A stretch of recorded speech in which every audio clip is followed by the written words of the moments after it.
The old pickup truck sputtered to a stop at the edge of the gravel driveway, its engine giving one final wheeze before falling silent. Inside sat a woman who looked far older than her 38 years, her face gaunt and lined with worry, her clothes hanging loose on her frame. Beside her, pressed against the passenger window, was a boy of about 10, his eyes hollow and his cheeks sunken in a way that made him look almost skeletal. Sarah Mitchell had been driving for 3 days straight, moving from town to town, ranch to ranch, begging for work, begging for food, begging for anything that might keep her and her son alive. The cancer had taken everything from her. Her strength, her savings, her dignity. But it hadn't taken her yet, and as long as she drew breath, she would fight for her boy. She had spotted the ranch from the highway, a sprawling property with neat fences and well-maintained buildings that spoke of prosperity. It was the kind of place that might have work, might have mercy. She had nothing left to lose by trying. "Stay here, Tommy," she whispered to her son, though she could see he barely had the energy to nod.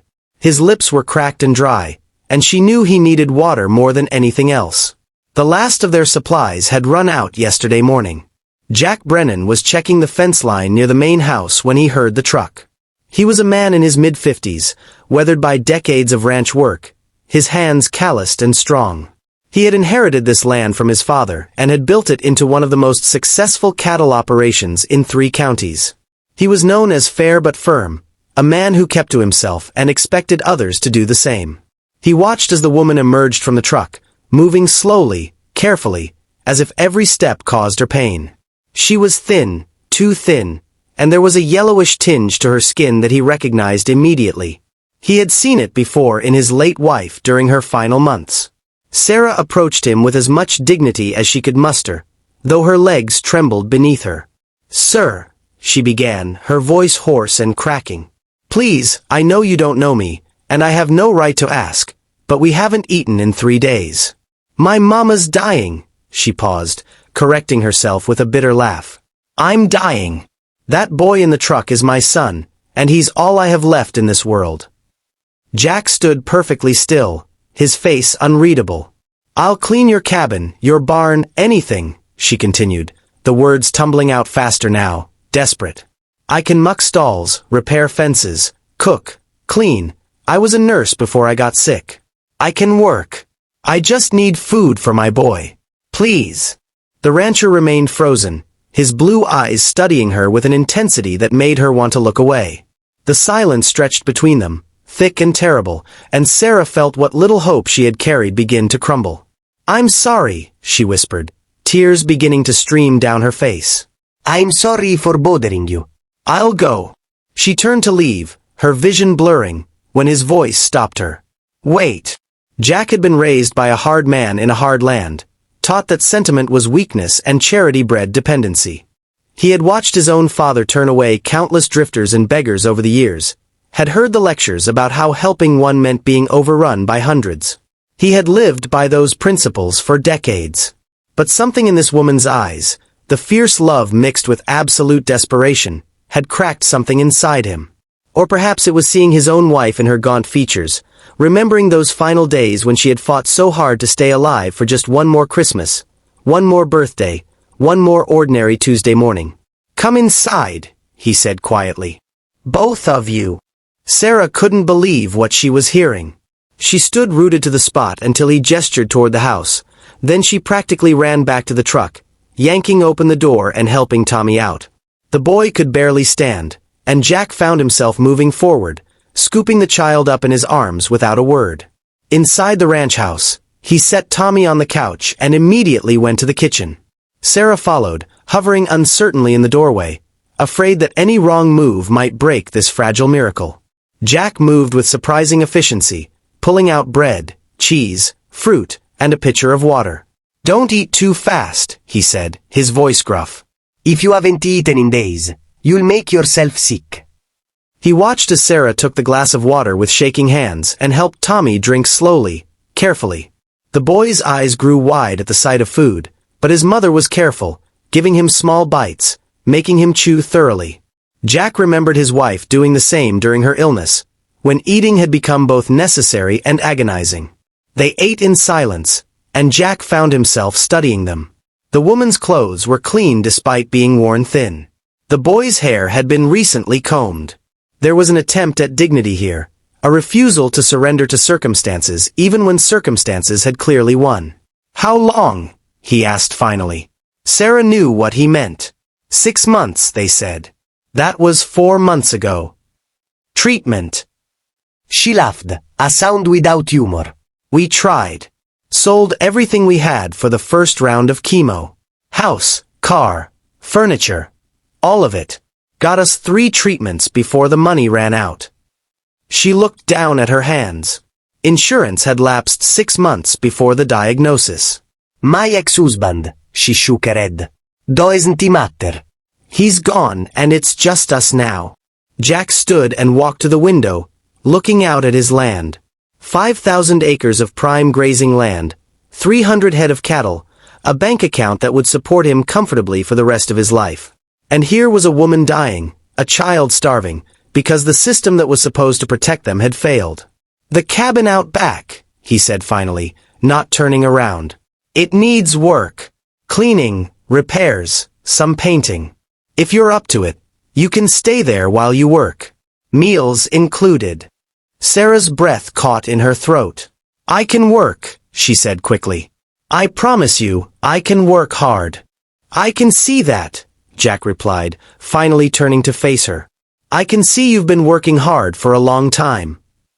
Over the following days, a strange routine developed. Sarah would rise early, despite the pain that racked her body, and clean whatever Jack needed cleaned. She organized his chaotic tool shed, scrubbed years of grime from the cabin windows, and even managed to repair several broken fence posts under Jack's supervision. Tommy helped where he could, gaining strength day by day as regular meals restored some life to his small frame. Jack watched them work with a mixture of admiration and growing concern. Sarah was clearly pushing herself beyond her limits, moving through sheer force of will even when her body begged for rest. He saw her stop sometimes, bracing herself against a wall or post, breathing through waves of pain before forcing herself to continue. "You don't have to work yourself to death," he told her one afternoon, finding her scrubbing the cabin floor despite the fact that it was already clean. "The deal was room and board. You've more than earned it." She looked up at him, and he saw tears in her eyes. "You don't understand," she said softly. "I need to do this. I need to show Tommy that we earn our way, that we don't just take. When I'm gone," her voice broke.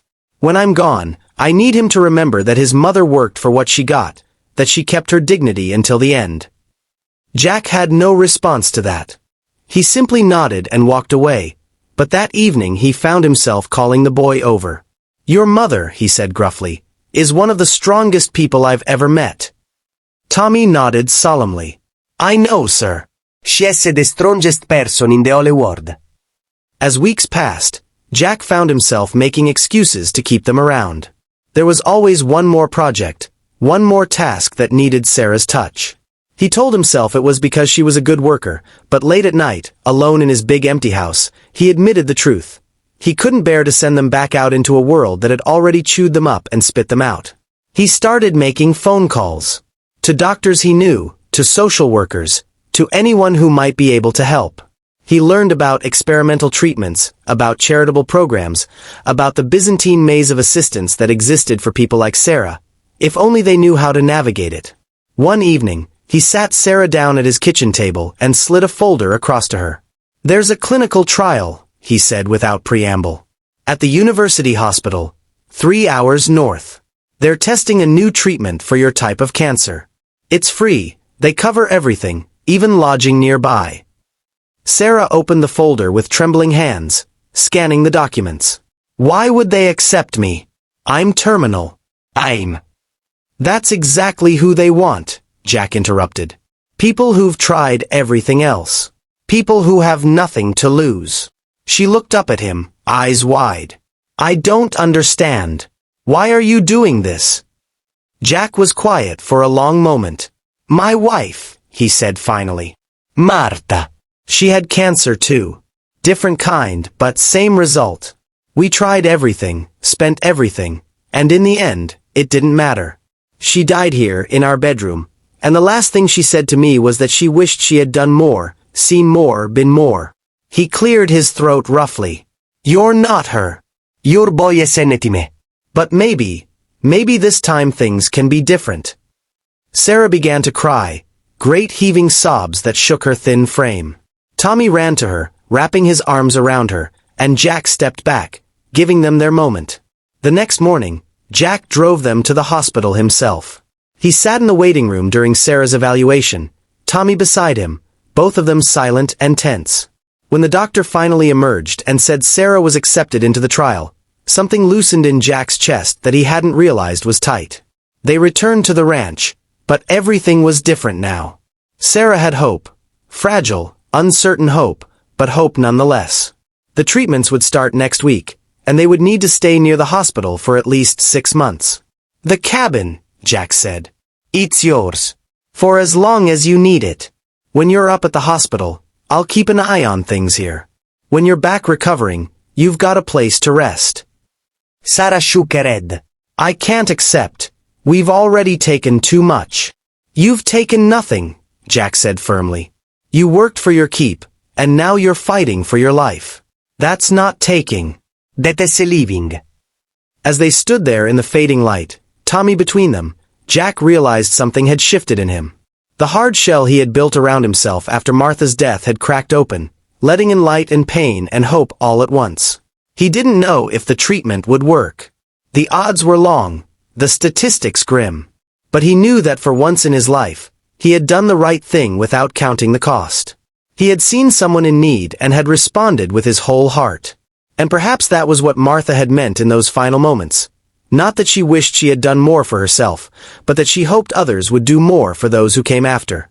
Whatever happened now, Sarah and Tommy wouldn't face it alone.